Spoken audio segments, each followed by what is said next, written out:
একটা সন্ত্রাস কায়েম করার জন্য ভাঙড়ে নতুন করে শওকত মোল্লার নেতৃত্বে গোটা ভাঙড়ে যারা পুরনো তৃণমূল কংগ্রেস আছে তাদের উপরে আক্রমণ করা চলছে। নিজেও তো একটা নটোরিয়াস ক্রিমিনাল আরাবুল। আমি বড়র জন্য ভাবি না যে খয়রুল সাহেব আরাবুল সাহেবের মধ্যে এখন লড়াই চলছে। 2021 সালে যখন আমি প্রথম বিধায়ক হয়েছি, সেই খয়রুল সাহেব আরাবুল সাহেব কাঁধে কাঁধ মিলিয়ে আমার বিরোধিতা করেছিল। তখন হয়তো ভাগ বটরা ঠিকঠাক হচ্ছিল, এখন হয়তো ভাগ বটরা ঠিকঠাক হয় না। এখন আরাবুল সাহেব আর খয়রুল সাহেব আলাদা লবি হয়ে গিয়েছে। ক্ষমতার অপব্যবহার করা উচিত নয়। আজকে যে ওপরে আছে সে কালকে নিচে থাকতেই পারে। তার জ্বলন্ত উদাহরণ আরাবুল সাহেব। আরাবুল সাহেবের ছেলে বলেছিল আমাকে নাকি কত দূর পর্যন্ত আসতে দেবেন, আমি তো তার বাড়ির কাছ দিয়ে ঘুরে আসছি। আর দুর্ভাগ্যের বিষয় তার দলই তার বিরুদ্ধে এমন ষড়যন্ত্র করলো, তার মানে চলাচলের ক্ষেত্রেও রেস্ট্রিকশন হয়ে গিয়েছে। দেখুন, যেগুলো আপনি বলছেন এগুলো কোনোভাবেই কাম্য নয়। ভাঙড়ের মানুষ আক্রান্ত হোক, সে যেই দলেরই হোক না কেন, আমাকে পীড়া দেয় এটাতে। তারপরেও আমি বলতে বাধ্য হচ্ছি, একটা সময় যে যার নাম বলেন খায়রুল ইসলাম সাহেব, শুনছিলাম তো আরাবুল সাহেবের স্নেহধন্য ছিল, অনেক ডিস্টার্ব করেছেন এই আরাবুল সাহেব তার ছেলে খায়রুল সাহেবরা মিলে আমাকে। এখন দেখুন ভাগবটরার হয়তো লড়াই হচ্ছে, এখন খায়রুল সাহেব অন্য সাইড নিয়েছে, আরাবুল সাহেব আলাদা সাইড নিয়েছে। কালকে আবার এদের ভাগবটরার সমান হয়ে যাবে, দেখবেন আবার গলায় গলা মিলিয়ে চলবে। সুতরাং এদের যত কথা কম বলবেন তত ভালো। এদের দ্বারাই ভাঙড়ের কিচ্ছু হবে না, শুধুমাত্র ভাঙড়ের মানুষকে এরা শোষণ করেছে। আর এই গুটি কয়েক এই ব্যাড এলিমেন্টসের জন্য আজকে ভাঙড়বাসীর নামে বদলাম হচ্ছে। আমরা ভাঙড়কে আলাদাভাবে গড়তে চাই, ভাঙড় মানুষের সাথে শিক্ষা, স্বাস্থ্য, কর্মসংস্থানে ভাঙড়ের নাম উজ্জ্বল হোক, সেটা আমরা চাই। ওরা সবসময় চাই, ওরা রাতের প্রাণী, দিনের আলোকে ওদের পছন্দ হয় না। দেখবেন যেখানে ভালো কাজ করতে যায় ওরা সেগুলোকে বাধা দেয়। গতকালকে যে ঘটনা ঘটেছে ওর ভাগবটরার লড়াই, কে আগামী দিনের রাজটা কন্ট্রোল করবে, এই সিন্ডিকেট রাজ কার হাতে থাকবে, কে 75-25 রেশিও মেনটেন কে করবে, মানে কার হাতে ক্ষমতা থাকবে।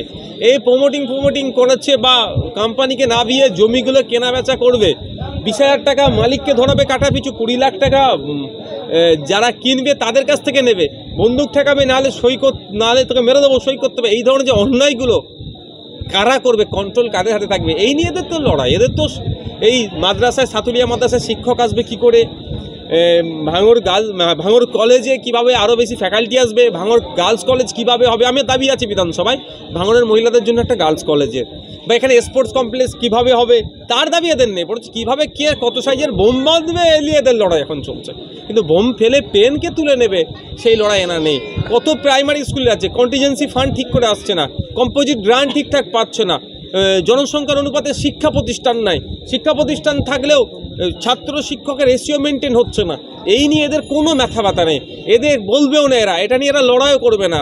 লড়াই মিস গণতান্ত্রিক প্রক্রিয়াতে এরা এখনও বলবে না। কেন এখনও পর্যন্ত ভাঙড়ে ওই হিমঘরটা তৈরি হলো না, এই নিয়ে দেখবেন এরা আলোচনা চক্র করবে না। এদের আলোচনা চক্র হচ্ছে ওই লেদার কমপ্লেক্স থেকে কিভাবে টাকা তুলব, বিভিন্ন যে কোম্পানি আসছে তাদের কাছ থেকে কিভাবে জমি বিক্রি করে টাকা নেব, এটা হবে। এবং যে সমস্ত ফান্ডের টাকাগুলো আসছে কিভাবে লুট করব, ওয়েটল্যান্ড বুঝিয়ে কিভাবে প্রাসাদ সম বাড়ি করে বিক্রি করে দেবো, এইসব নিয়ে এদের লড়াই। সুতরাং এদেরকে ভাঙড়ের মানুষ রিজেক্ট করেছে।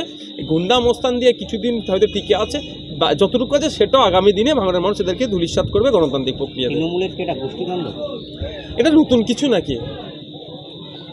আর এদের গোষ্ঠীদ্বন্দ্বটা এটাই শুধুমাত্র কে কতটা কন্ট্রোল করতে পারে।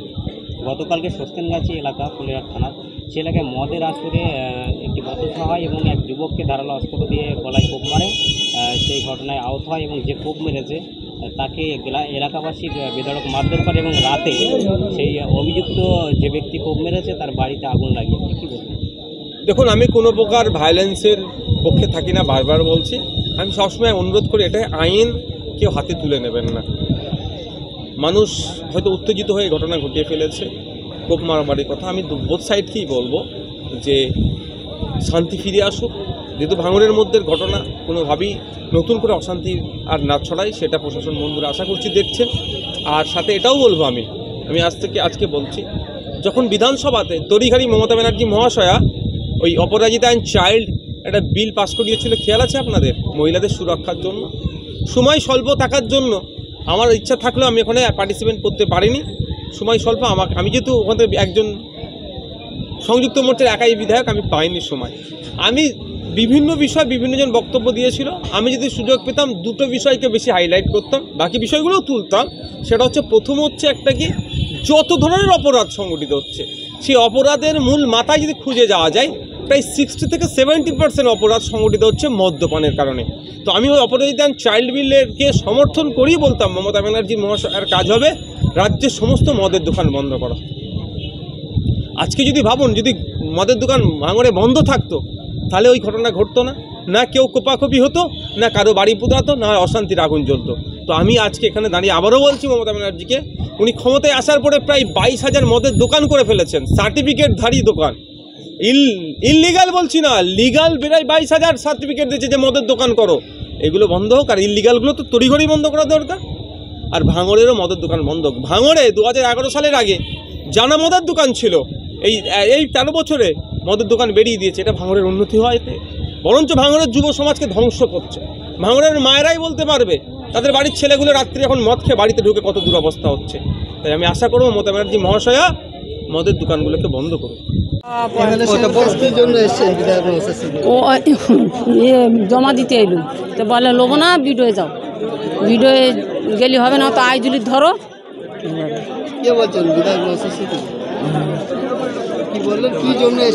এ টাকার জন্য। হ্যাঁ, ওটা পাচ্ছি না। একরকম বই তো, আর কোনো না, কন্যাশ্রী না, ও তোমার আর কত রকম টাকা দিচ্ছে, সেসব টাকা পয়সা কিচ্ছু আমি পাইনি। কৃষক বন্ধু এটা সেটা ওসব হেন তেন পাইনি। শুধু এই একটা তেরপল বন্ধ ঠেকায় না। না না বাপ দেয় না, সরা দেয় না, ওসব দেয় না বাপ। বয়স্ক মানুষের কথা দাম দিচ্ছে না। একটা সময় ছিল পাড়াতে কোনো অশান্তি হলে, মতবৈক্য হলে বয়োজ্যেষ্ঠ মানুষরা বসে সেটাকে মিটিয়ে দিত। আর আজকের দিনে কিছু চ্যাংড়া ছেলে এমন বেরিয়েছে, শাসকের শাসকের নাম লিখিয়ে বয়স্ক মানুষদেরকে পাত্তাই দেয় না। আমরা সেই সমাজের ফিরিয়ে নিয়ে আসতে চাই, যেখানে পাড়ার সমস্যা সমাজই সত্য করে মিটিয়ে নেওয়া যায় এবং বয়স্ক মানুষের কথা দাম দিচ্ছে না। একটা সময় ছিল পাড়াতে কোনো অশান্তি হলে, মতবৈক্য হলে বয়োজ্যেষ্ঠ মানুষরা বসে সেটাকে মিটিয়ে দিত। আর আজকের দিনে কিছু চ্যাংড়া ছেলে এমন বেরিয়েছে, শাসকের নাম লিখিয়ে বয়স্ক মানুষদেরকে পাত্তাই দেয় না। আমরা সেই সমাজের ফিরিয়ে নিয়ে আসতে চাই, যেখানে পাড়ার সমস্যা সমাজই সত্য করে মিটিয়ে নেওয়া যায় এবং বয়স্ক